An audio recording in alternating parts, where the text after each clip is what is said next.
ఏది అయినా చెయ్యి ఆచి చికెన్ మసాలా. ఆచి చికెన్ మసాలా. పాకిస్తాన్ ఆక్రమిత కాశ్మీర్ లో భారీ నిరసనలు కొనసాగుతున్నాయి. పాకిస్తాన్ అణచివేతకు నిరసనగా అక్కడి ప్రజలు ఉద్యమిస్తున్నారు. రోజులుగా ప్రజలు పాక్ ప్రభుత్వం సైన్యానికి వ్యతిరేకంగా తిరగబడుతున్నారు. ఈ నిరసనల్ని పాక్ క్రూరంగా అణచివేస్తుంది. శాంతియుత నిరసన చేస్తున్న వారిపై కాల్పులు జరుపుతుంది. మరోవైపు పాకిస్తాన్ నుంచి పీఓకే ప్రాంతానికి వెళ్లే సరుకుల్ని మందుల్ని నిలిపివేసింది. ఈ నేపథ్యంలో తమకు సాయం చేయాలని పీఓకే ప్రజలు భారత్ ను కోరుతున్నారు.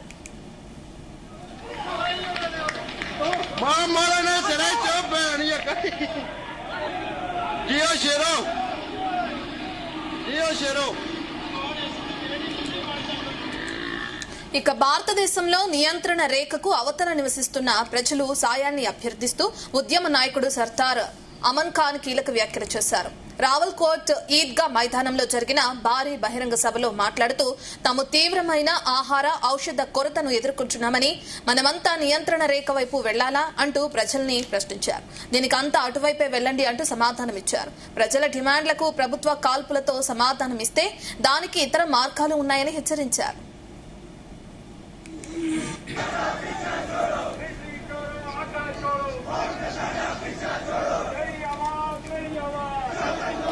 నిర్ణీత సమయంలోగా తమ డిమాండ్లను నెరవేర్చుకుంటే జూలై 8న తదుపరి దిశ నిరసనల్ని ప్రకటిస్తామని జాయింట్ అవామీ యాక్షన్ కమిటీ హెచ్చరించింది. ఇదిలా ఉంటే పీఓకే అణచివేతకు నిరసనగా వేలాది మంది ప్రవాసీ కార్మికులు కాశ్మీరీలు లండన్లో భారీ మార్చ్ నిర్వహించారు.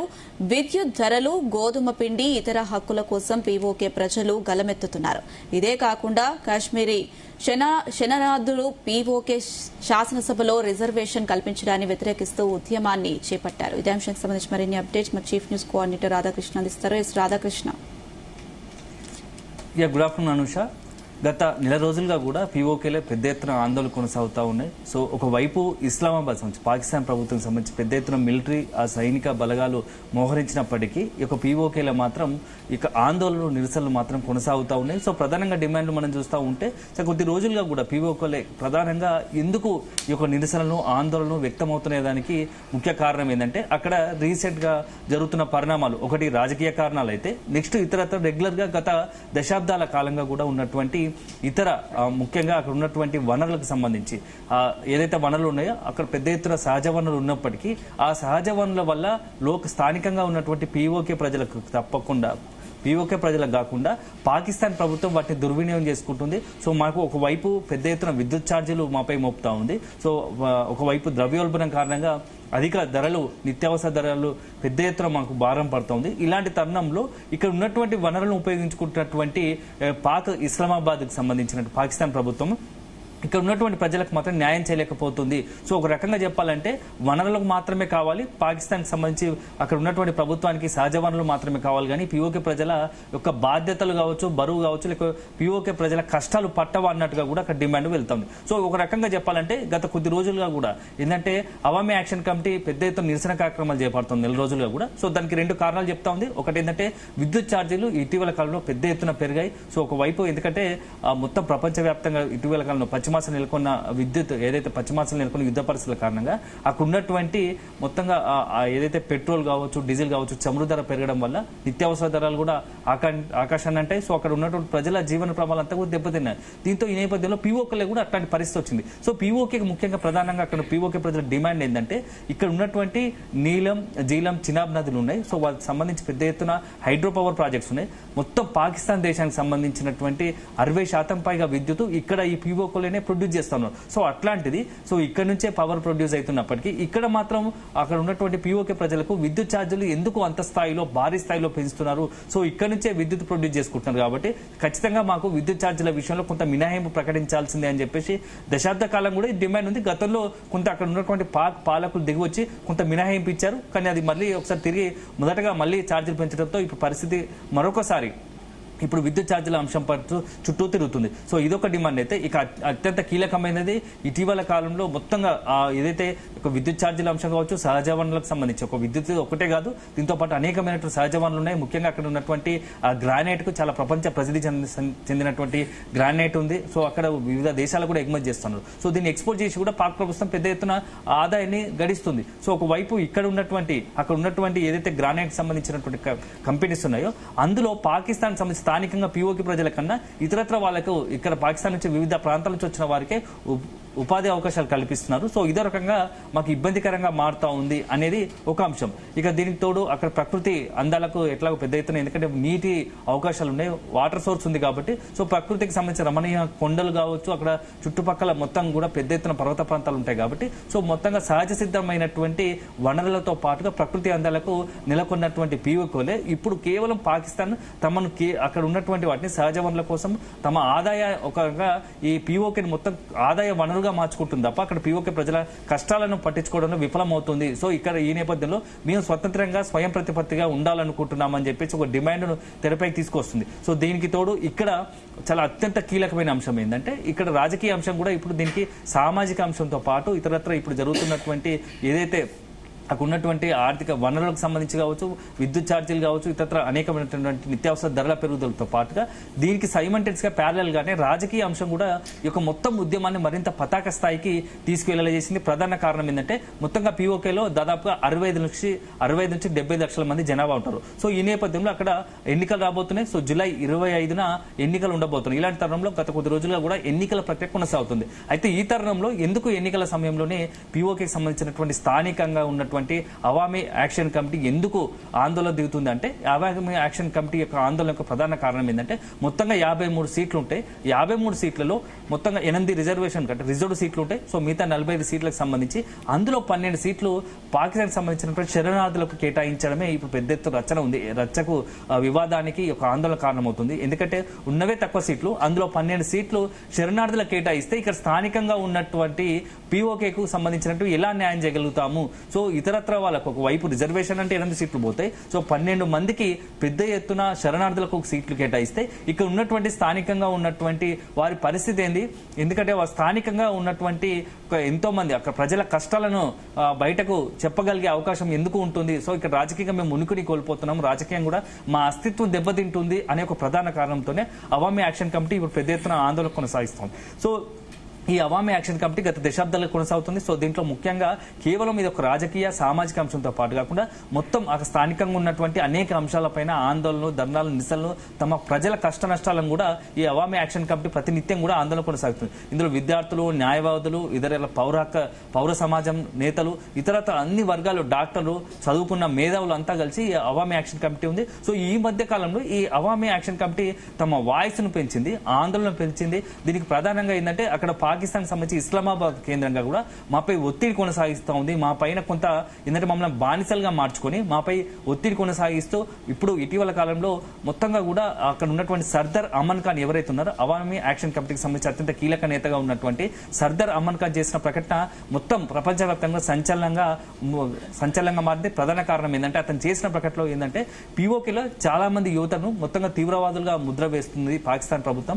తీవ్రవాదులుగా ముద్ర వేసి ఇటీవల కేసులు పెడుతూ ఉంది. సో మా ఆందోళన, మా యొక్క కష్ట నష్టాలను చెప్పుకోవడానికి, తమ డిమాండ్ల నెరవేరు కోసం స్థానిక ప్రజలు ఉన్నటువంటి బాధలను, మా యొక్క కష్టాలను చెప్పుకోవడానికి మేము ఆందోళన నిరసన చేస్తూ ఉంటే మాపై ఉగ్రవాదులని, మా యువతను ఉగ్రవాదులను కేసులు పెట్టి అరెస్ట్ చేస్తున్నారు. సో ఇదే పాకిస్తాన్ ప్రభుత్వం, ఇదే పాక్ సైన్యము కొద్ది రోజులుగా కూడా అక్కడ ఉన్నటువంటి యువత కొద్ది మందికి ఆయుధాలు ఇచ్చి వాళ్ళను ఒక భారత్లో ఒక తీవ్రవాద కార్యక్రమాలకు పాల్పడేందుకు వాడుకున్నారు. సో ఇప్పుడు వాళ్ళకు అవసరాన్ని బట్టి వాళ్ళు ఆయుధాలు ఇచ్చి భారత్లో దాడులకు పాల్పడేలా చేశారు. సో అప్పుడు మా యువత అవసరం వచ్చింది, అప్పుడు వాళ్ళకు మంచిగా కనబడ్డారు, ట్రైనింగ్ ఇచ్చారు. అక్కడ ఉన్నటువంటి కొన్ని తీవ్రవాద సంస్థలు, లష్కరే తోయిబా లాంటివంటి కరుడుగట్టిన తీవ్రవాద సంస్థలకు సంబంధించిన కీలక నేతలు అక్కడ ఉంచి వాళ్ళకి ట్రైనింగ్ ఇచ్చి భారత్లో దాడులకు పాల్పడేలా చేశారు. ఇప్పుడు అదే పాకిస్తాన్ ప్రభుత్వము, ఇప్పుడు అదే పాకిస్తాన్ సైన్యము, ఇప్పుడు ఉన్నటువంటి ఇక్కడ ఉన్నటువంటి యువత పైన తీవ్రవాదులు అని చెప్పేసి కేసులు పెడతా ఉన్నారు. సో ఇది ఎంతవరకు కారణం? మీరు ఇలాగే కనుక చేస్తే ఖచ్చితంగా మా ఆలోచనలు మారుతాయి, మేము గతంలో లేము, సో మేము కూడా స్వయం ప్రతిపత్తి కోరుకుంటాం,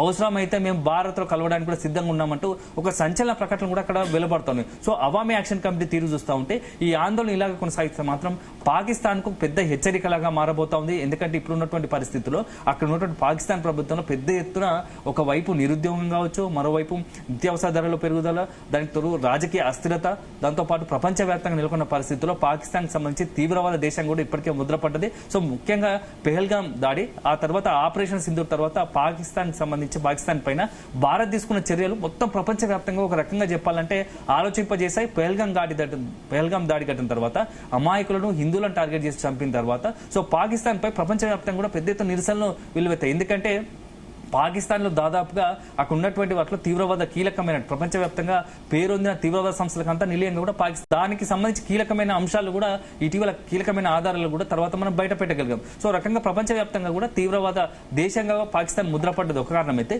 ఇప్పుడు సొంతగా పీఓకే నిన్న మొన్నటి వరకు పాకిస్తాన్ ప్రభుత్వం చెప్పినట్టు ఆడినటువంటి పీఓకే కూడా పీఓకేనే తమదనుకుంటూ పోరాడుతున్నటువంటి మొత్తంగా ప్రజలు పాకిస్తానే తమకు సర్వం అనుకున్నటువంటి పీఓకే ప్రజలు కూడా ఒక రకమైన చైతన్యం, ఒక రకమైన ఆలోచన విధానం మారింది. ఒకప్పటిలాగా యువత లేరు. సో ప్రస్తుతం యువత ఆలోచన విధానం మారుతుంది. పక్కనే పొరుగున ఉన్నటువంటి భారతదేశంలో అంత పెద్ద దేశంలో కూడా ఎక్కడ చక్కగా ఉంటుంది, అన్ని రకాలుగా వసతులు ఉన్నాయి. కానీ మనం ఇక్కడ తీవ్రవాద ముసుగులు వేసుకుంటూ పాకిస్తాన్ సంబంధించినటువంటి మాట వింటూ మనం ఒకవైపు ఇక్కడ స్థానికంగా ఉన్నటువంటి ఉద్యోగ అవకాశాలు కోల్పోతున్నాం. మన వనరులపైన మనమే మన వనరులపైన మన ఖచ్చితంగా అక్కడ ఉన్నటువంటి సహజ వనరులు ఎవరైతే ఉన్నాయో ఆ వనరులపైన కూడా మనం పట్టు కోల్పోతున్నాము. సో ఒక రకంగా పాకిస్తాన్ తమ ఆర్థిక వనరులుగానే చూస్తుంది. పాకిస్తాన్ తమ ఆ దేశానికి సంబంధించినటువంటి విద్యుత్ కావచ్చు, వనరులను ఉపయోగించుకోవడానికి, ఆర్థికంగా ఆదాయాన్ని గణించుకోవడానికి పీఓకేని వాడుకుంటుంది తప్ప పీఓకే ప్రజల కష్టాలు కావచ్చు, పీఓకే ప్రజల బాధలు కావచ్చు, పీఓకే ప్రజల డిమాండ్లను మాత్రం ఏమాత్రం పట్టించుకోదలుచుకోలేదు. రెండు రకాలుగా ఒకవైపు భారతదేశంలో దాడులకు పాల్పడేలా ఇక్కడ యువతను రెచ్చగొట్టేలా కొంత వాళ్ళకు ఒకవైపు శిక్షణ ఇవ్వడం ఒక అంశం అయితే, ఇక్కడ ఉన్నటువంటి వారిని అంత సెకండ్ గ్రేడ్ పౌరులుగా పాకిస్తాన్ పౌరులుగా కూడా చూడట్లేదు. సో ఈ నేపథ్యంలో అసలు మనం ఎందుకు పాకిస్తాన్ తో కలిసి ఉండాలి, పాకిస్తాన్ తో మనం ఎందుకు మమైకమై ఉండాలి, సో స్వయం ప్రతిపత్తి కోరుకోవడం లేకుంటే భారత్ తో కలవడం, ఇప్పుడు మాకు ఉన్నటువంటి రెండే డిమాండ్లు. సో దీని ప్రకారం మేము ముందుకెళ్తాము అని చెప్పేసి కూడా అక్కడ ఉన్నటువంటి అవామీ యాక్షన్ కమిటీలో కొంతమంది పెద్ద ఎత్తున మాట్లాడుతున్న పరిస్థితి. సో బహిరంగంగా ఇప్పటికీ అవామీ యాక్షన్ కమిటీ భారత్ లో కలిసేందుకు మేము సిద్ధంగా ఉన్నామంటూ ప్రకటించకుండా మెజార్టీ అక్కడ ఉన్నటువంటి ప్రజల్లో ఇటీవల కాలంలో ఒక ఆలోచన అయితే వస్తుంది. సో అది భవిష్యత్తులో మరింత ఒక రకంగా ఖచ్చితంగా ప్రజల్లో మరింత ఈ పెద్ద ఎత్తున నినాదాలు వెలువడే అవకాశం ఉంది. ఈ నేపథ్యంలో పాకిస్తాన్ ప్రభుత్వం కూడా దీన్ని ఒకవైపు ఈ పీఓకేలు జరుగుతున్న ఆందోళనను పాకిస్తాన్ ప్రభుత్వం కూడా వెన్నులో వణుకు పుట్టించాలని కనబడుతుంది. ఎందుకంటే ఇప్పటి వరకు కూడా భారత్ దాడులకు పాల్పడేందుకు కూడా ఈ పీఓకే అనేది ఒక మంచి ఆయుధంగా వాడుకున్నారు. సో ఇప్పుడు అదే పీఓకే నుంచి పాకిస్తాన్ కు ఎదురు దెబ్బ తగులుతా ఉంది. ఒకవైపు ఆందోళన, ఒకవైపు పెద్ద ఎత్తున ప్రతీకార దాడులు కావచ్చు, ప్రతిఘటన మొదలవడంతో పాకిస్తాన్ లో కూడా కొంత ఆందోళన వ్యక్తమవుతుంది. సో ఈ నేపథ్యంలో ఇప్పుడు అక్కడ ఉన్నటువంటి అవామీ యాక్షన్ చేస్తున్నటువంటి ఆందోళన ఉందో వాటిని పెద్ద ఎత్తున అక్కడ మిలిటరీ సైన్యాన్ని కావచ్చు, లేకుంటే ఇతరత్ర మొత్తం బలగాలను పెట్టి ఎవరైతే అక్కడ ఉన్నటువంటి ఆందోళన దిగుతున్నారో, ఆందోళనకు ముందుగా నడుస్తున్నారో వాళ్ళందరినీ అరెస్ట్ చేయడం, తీవ్రవాద కేసులు పెట్టి జైల్లో వేయడం ఒక అంశం అయితే, అవసరాన్ని బట్టి పెద్ద ఎత్తున యువతకు అక్కడ ఉన్నటువంటి వాటిని లాఠీ చార్జ్ చేయడం, కాల్పు జరపడం, మొత్తం పెద్ద పెద్ద మిలిటరీ బలగాలను పెట్టేసి ఆ యొక్క ఆందోళనను మొత్తంగా కూడా అణిచివేసేందుకు పాల్పడుతున్నట్టుగా ప్రయత్నిస్తుంది. సో మొత్తంగా రాబోయే వారం 10 రోజుల్లో అత్యంత కీలకమైనటువంటి పరిణామాలకు పీఓకే ఒకవైపు ఖచ్చితంగా పీఓకే అనేది ఒక కేంద్ర బిందుగా మారబోతోంది. దీనికి తోడు ఇటీవల కాలంలో అక్కడ పీఓకేకి సంబంధించి రావాల్సినటువంటి అంటే పాకిస్తాన్ ప్రభుత్వం నుంచి రావాల్సినటువంటి కీలకమైనటువంటి మందులు కావచ్చు, ఏంటంటే ఔషధాలకు సంబంధించి కావచ్చు, ఇతరత్ర ఆహార వస్తువులు కావచ్చు, అవన్నీ కూడా నిలిపివేసేందుకు కొంత కఠినమైన చర్యలు తీసుకుంటుంది. సో దీనిపైన అక్కడ ఉన్నటువంటి పీఓకే ప్రజలు మరింత రెచ్చిపోతున్నారు. ఒకవేళ కనుక మీరు ఇవ్వకుంటే మేము ఖచ్చితంగా మా బార్డర్ దాటి మేము భారత్ నుంచి అయినా తెచ్చుకుంటాము, సో మీరు కనుక మా మీద ఒకవైపు ఆంక్షలు విధిస్తే ఖచ్చితంగా మా నిర్ణయాలు మాకుంటాయి. సో రాబోయే జూలై 8 తర్వాత రేపటి తర్వాత ఒక కార్యాచరణ ప్రకటించే దశల వారీగా కూడా మా ఉద్యమ కార్యాచరణ ప్రకటిస్తాము. సో ఇక ఎట్టి పరిస్థితుల్లో ఊరుకునే లేదు.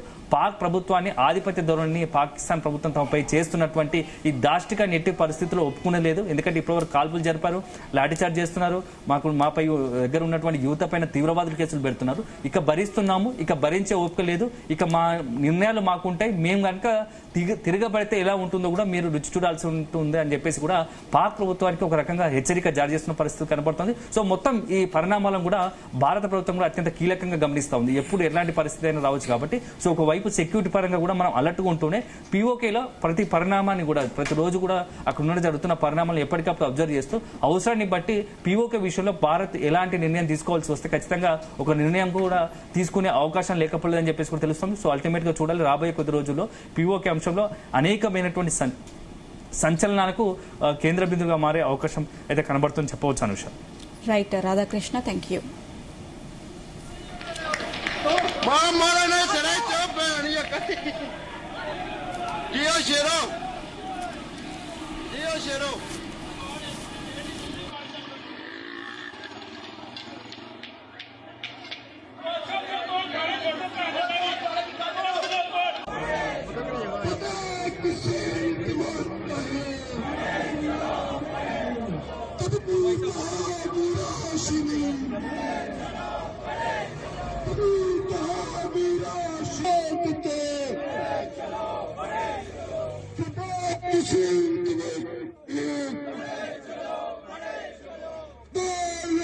की